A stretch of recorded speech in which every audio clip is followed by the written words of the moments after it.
अस्सलाम वालेकुम दोस्तों, मेरा नाम राना रफीक है। मैं छोटा जिहा जो स्कूल च पढ़दा सीगा ते मैं बचपन च फिल्म देख ली सी हीर रांझा। उस फिल्म तो बाद मैनू शौक पैदा हो गया मैं भी बांसुरी वजावां जी, वो वजा सकदा वा ते मैं भी क्यों नहीं वजा सकदा। मैं घरदियां को जाके इजाजत मंगी, उन्हें मैनू इजाजत नहीं दी कि यह काम चंगा नहीं हैगा ते तू छड्ड दे कम। मैं उन्होंने लड़िया झगड़िया तो मैनू उन्हें इजाजत नहीं दी। मैं कराची चला गया, काफ़ी अरसा रह गए हैं, वो मैनू लभदे रहे, लेकिन मैं फिर वापस आ गया महीने के बाद। आके फिर मैं कोई बंदा लभ्या कि जो सिखांदा वे बांसुरी, वो सी नवाबां वाले दा मकसूद शाह। उन्होंने फिल्म च काम किया सी। वो मैनू कहंदा पुत्त तू हले बच्चा वा, छोटा में तो कोई 2-3 साल ठहर जा। मैं जिद पै गया तो उन्हें फिर मैनू कहा अच्छा 2-4 महीने लाने पैने। मैं लाए उन्होंने 2-4 महीने, तो 2-4 महीने उन्होंने लाए। तो उस तो बाद उन्हें कहा तू VCR दी फिल्मां वेख्या कर, तो रिकॉर्डिंग कराया कर, सुनिया कर, जेन बनाया कर, तो तेरा आपे जेन अल्लाह ने चला देना। तो इस तरह फिर मैंने शौक पैदा हो गया। मैं तुहानू नात सुनाऊँगा शाहे मदीना। माशाअल्लाह बह के नात TV ते तैयार की मैं सुन के।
मैं बहुत मुश्किल चो गुजर के बांसुरी का फन सीखिया, बहुत मुश्किल। मैनू मजाक करते सी सारे, घर दे भी बाहर दे भी, तू किहड़े काम सीखे तेरे को हो जाएगा। लेकिन मेरा दिल कहता सी कि जिहड़ा काम करो नीयत नाल वो हो जाता वा। और इंशाअल्लाह मैं शौक सी कामयाबी का कि मैं वजावां बांसुरी तो लोग सुनणगे, सुनते हैं मेरे को माशाअल्लाह। तुहानू मैं हीर रांझे का गाना सुनाऊँगा जिहदी खातर मैं सीखी आ बांसुरी। बचपन तो जो मैनू गाने का शौक लगा कि रांझे ने वजाई आ तो मैं भी वजावांगा।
ਉਹਨਾਂ ਤਾਂ ਬਹੁਤ ਕਿਹਾ ਸੀ ਛੱਡ ਦੇ, ਲੇਕਿਨ ਮੈਂ ਛੱਡਿਆ ਨਹੀਂ। ਲੇਕਿਨ ਜਦੋਂ ਮੈਂ ਕਾਰੀਗਰ ਥੋੜ੍ਹਾ ਜਿਹਾ ਹੋ ਗਿਆ ਸੀ ਨਾ, ਤੇ ਮੇਰੇ ਮਾਂ ਪਿਓ ਨੂੰ ਪਸੰਦ ਲੱਗ ਗਿਆ ਮੇਰਾ ਸ਼ੌਕ। ਲੋਕਾਂ ਨੇ ਕਿਹਾ ਵੀ ਤੂੰ ਵਜਾਉਣ ਦਿਓ, ਇਹ ਕੋਈ ਬੁਰਾ ਕੰਮ ਨਹੀਂ ਹੈਗਾ, ਕਿਹੜਾ ਮੰਗਦਾ ਵਾ।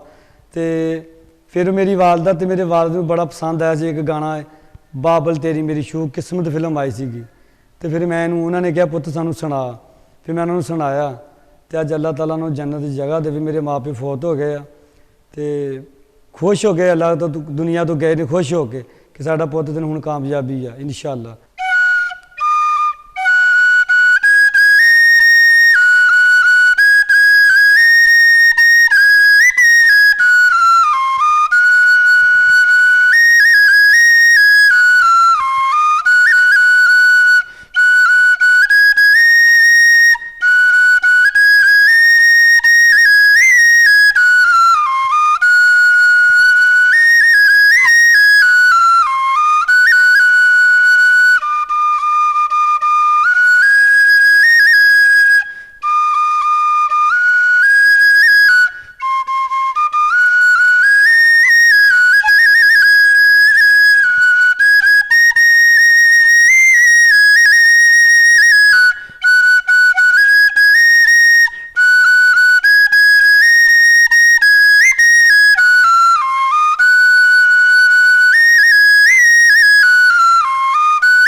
ਇਹਦੇ ਵਿੱਚ ਬਹੁਤ ਸਾਰੇ ਪੰਜਾਬੀ ਗਾਣੇ ਵੀ ਨੇ, ਇੰਡੀਆ ਦੇ ਵੀ। ਯਾਨੀ ਕਿ ਜਿਹੜਾ ਗਾਣਾ ਮੈਨੂੰ ਕਿਸੇ ਦੋਸਤ ਨੇ ਸੁਣਾਇਆ ਵਾ ਕਿ ਆਹ ਯਾਦ ਕਰ, ਫਿਰ ਮੈਂ ਯਾਦ ਕਰ ਦਿੰਦਾ।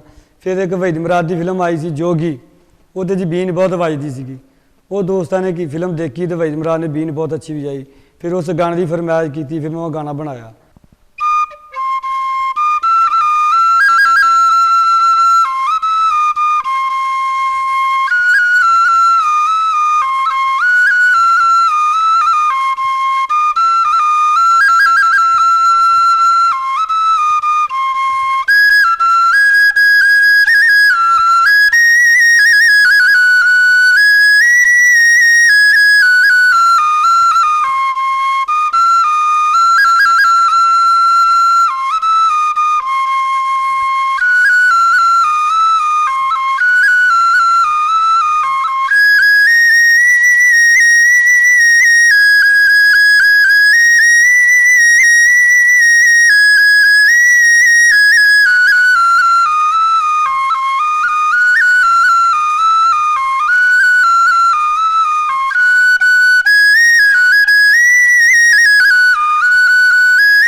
ਇਹ ਜਿਹੜਾ ਨਵਾਂ ਆਇਆ ਤੁਹਾਨੂੰ ਮੈਂ ਇਹ ਸੁਣਾ ਦਿੰਦਾ। ਅੱਜ ਕੱਲ੍ਹ ਦਾ ਮਾਹੌਲ ਚੱਲ ਰਿਹਾ ਜਿਹੜਾ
ਤਾਂ ਮੋਲ ਲਈਓ ਮਟਿਆਰ।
ਤੁਹਾਨੂੰ ਮੈਂ ਗਾਣਾ ਸੁਣਾ ਰਿਹਾ, ਚੰਨ ਸਜਣਾ ਨੇੜੇ ਨੇੜੇ ਹੋ।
मैं तुहानू इंडिया के गाने की धुन सुनान लगा वां, बंधन तो बंधन प्यार का बंधन है।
परदेसी मेरे यारा भूल न जाना।